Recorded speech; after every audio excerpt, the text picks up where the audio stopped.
otro tipo de colección un poquito más compleja que los NSArray que hemos visto en los videotutoriales anteriores, pero que son muy versátiles para acceder de manera sencilla a la información que almacenan. Nos vamos a centrar en explicar inicialmente en qué consiste o para qué sirve la clase NSDictionary. Bien, la clase NSDictionary es lo que podemos llamar un diccionario o también un hashmap, ¿vale? ¿En qué se diferencia un diccionario, por tanto, de un array al uso? Pues es muy sencillo. Mientras que en un array todos los elementos se encuentran ordenados y podemos acceder a cada uno de ellos mediante un índice, en el caso de los diccionarios esto no ocurre.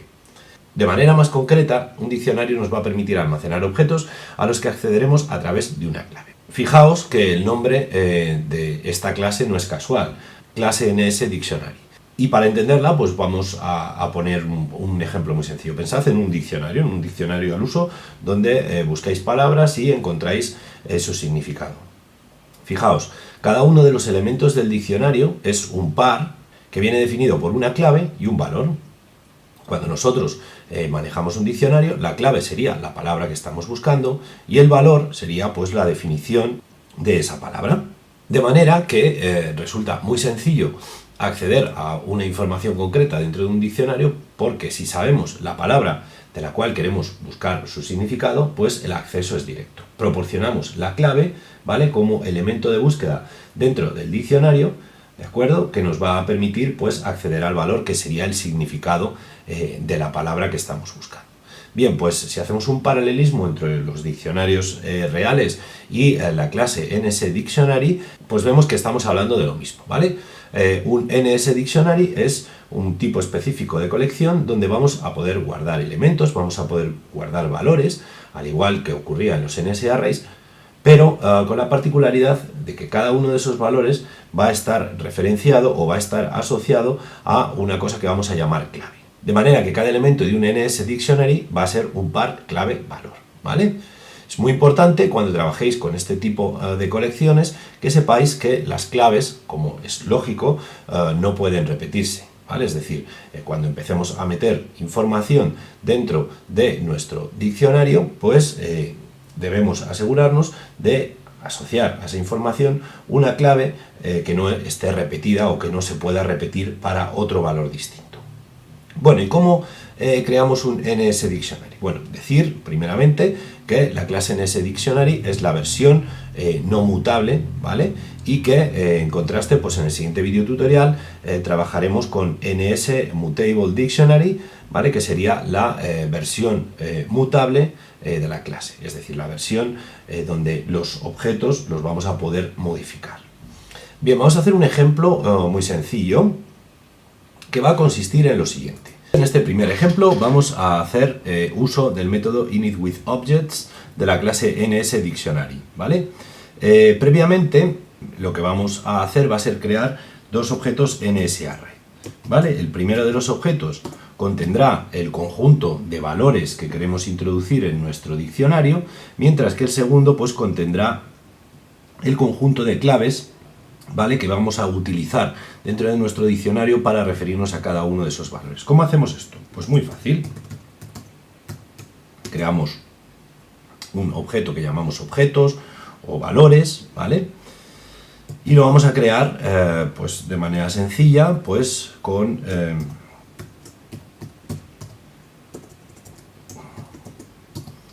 el método de instancia initWithObjects.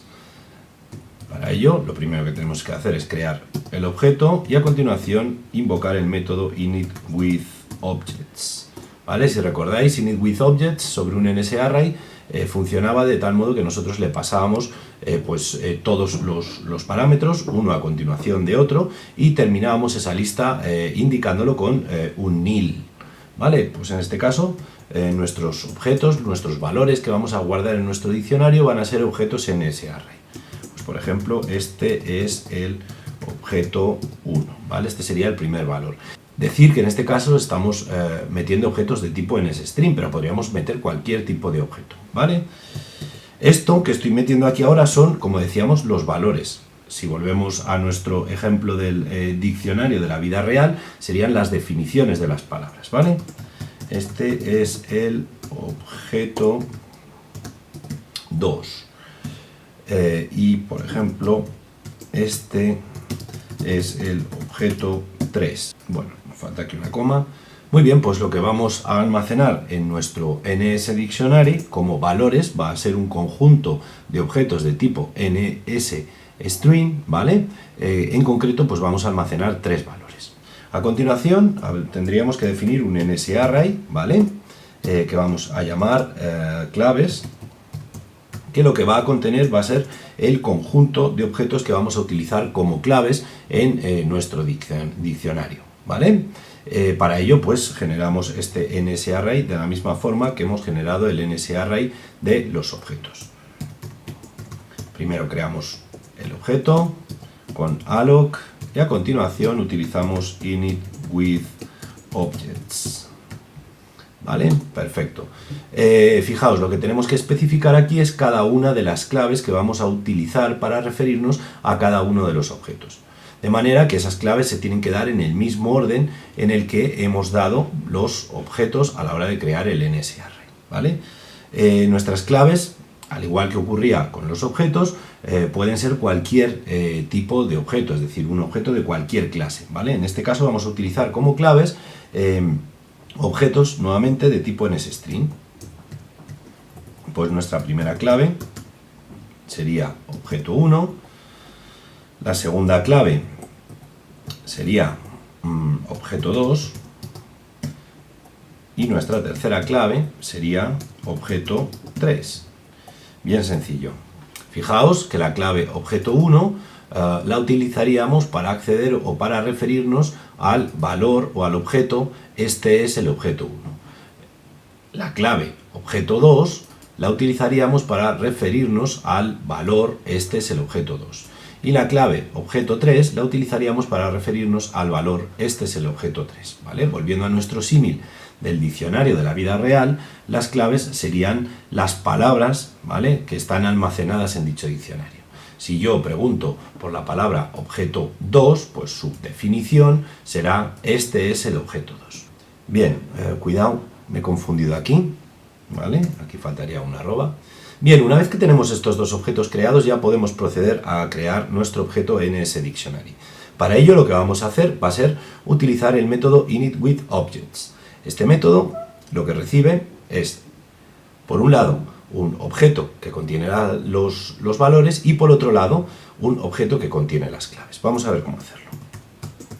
En primer lugar, lo que hacemos es declarar nuestro objeto diccionario y a continuación lo que vamos a hacer va a ser crear dicho objeto. El método initWithObjects for keys es un método de instancia, por tanto, en primer lugar lo que tenemos que hacer es crear el objeto con el método alloc y luego a continuación pues ya invocar al método initWithObjects for keys. Como podéis ver, este método recibe dos parámetros, como decíamos. El primer parámetro es el conjunto de valores que tiene que estar almacenado en un array, en este caso objetos, y el segundo parámetro es otro array que en este caso contiene la lista de claves que se corresponden con cada uno de los valores, en este caso claves. Pues muy bien, acabáis de crear vuestro primer objeto de la clase NSDictionary, ¿vale? ¿Cómo podemos acceder a cada uno de estos valores, por ejemplo, para mostrarlos por consola? Pues muy sencillo. Para acceder a un elemento de un objeto en ese dictionary, podéis utilizar un método que recibe el nombre de ObjectForKey. Este método lo que va a recibir va a ser un objeto, ¿vale?, que se va a corresponder con una de las claves de mi diccionario y como resultado lo que nos va a devolver va a ser un objeto que se va a corresponder con el valor asociado a esa clave dentro del diccionario, ¿vale? Volviendo al símil de nuestro diccionario de la vida real, cuando yo quiero conocer el significado de una palabra, lo que hago es que busco en el diccionario por esa palabra, ¿vale? Y el resultado de buscar por esa palabra es que obtengo la definición de la palabra. Pues bien, vamos a realizar un pequeño ejemplo donde pues vamos a mostrar en consola pues el objeto 1 y a continuación vamos a mostrar el valor asociado con la clave objeto 1. Para ello, como decía, hacemos uso de el método object_for_key, ¿vale? Que como veis tiene un parámetro de entrada. Ese parámetro de entrada, en este caso, si yo lo que quiero recuperar es el valor asociado a la clave objeto1, ¿vale? Pues tendré que proporcionar la clave objeto1. En este caso, la clave sería esta de aquí, ¿vale? Con lo cual, fijaos lo que hemos hecho. Repasamos. Yo suministro la clave, que es un objeto, en este caso un NSString, cuyo contenido es objeto1, ¿vale? Y el método object_for_key lo que va a hacer va a ser buscar en el objeto NSDictionary a ver si encuentra algún par clave-valor donde la clave sea la cadena objeto1. Si lo encuentra, pues lo que va a hacer va a ser devolvernos el valor asociado con esta clave, que sería la cadena. Este es el objeto1. Vamos a ver si esto funciona correctamente. Ejecutamos. Y como podéis ver, efectivamente hemos recuperado el valor asociado con la clave objeto. Podríamos hacer algo similar para los otros dos objetos que están almacenados en mi NSDictionary. Pues si yo quiero acceder al objeto 2 o al objeto 3, pues tendré que proporcionar la clave, que en este caso, y nuevamente, sigue siendo un objeto de tipo NSString. Si yo ejecuto mi aplicación, pues debería haber el contenido asociado a cada una de esas claves, el objeto 1, el objeto 2 y el objeto 3.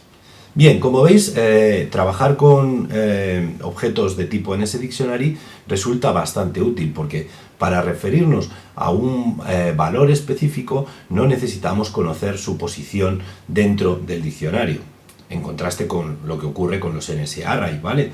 Que tenemos que saber si está en el índice 1, en el 5 o en el 7. Para acceder a un valor concreto en un NSDictionary, pues nos bastará con conocer cuál es la clave asociada a ese valor y utilizarla para recuperar el objeto del diccionario. Bien, para terminar este vídeo tutorial, pues lo que vamos a hacer va a ser crear un NSDictionary, ¿vale? De manera alternativa. Hemos visto que esta forma es muy cómoda. Creamos dos arrays y luego enchufamos estos dos arrays, ¿vale? Mediante el método initWithObjects.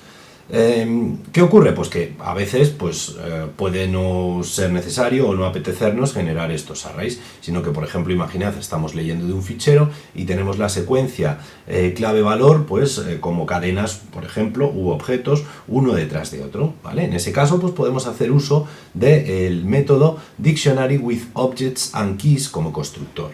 Este es un método de clase que se utiliza de la siguiente forma. Vamos a crear un diccionario 2, ¿vale? Y a este diccionario 2 lo vamos a construir utilizando el método de clase, ¿vale? Dictionary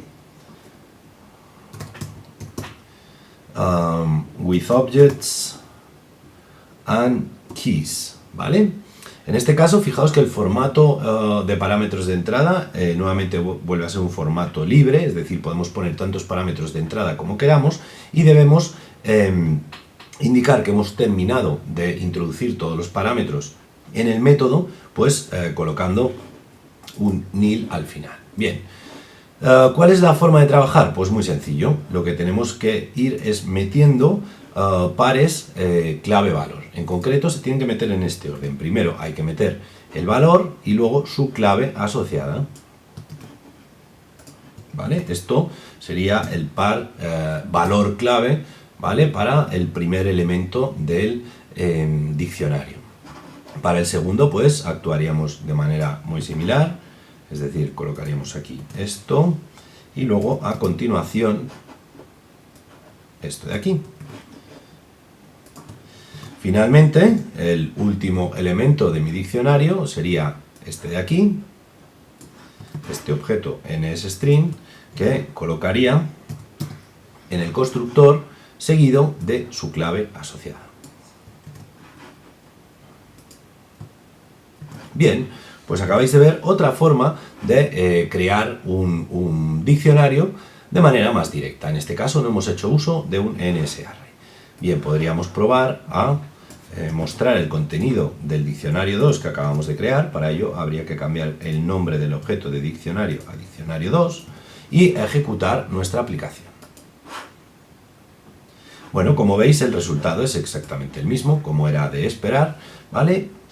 Y pues lo que hemos hecho simplemente ha sido abordar el problema de la construcción del objeto de otra manera. Podéis consultar la documentación de la clase NS Dictionary, ¿vale? Donde podéis ver bastantes más métodos con los que podéis llevar a cabo la construcción de un objeto de este tipo. Muy bien, pues espero que hayáis entendido la potencia de este tipo de contenedores de datos. Hasta aquí este vídeo.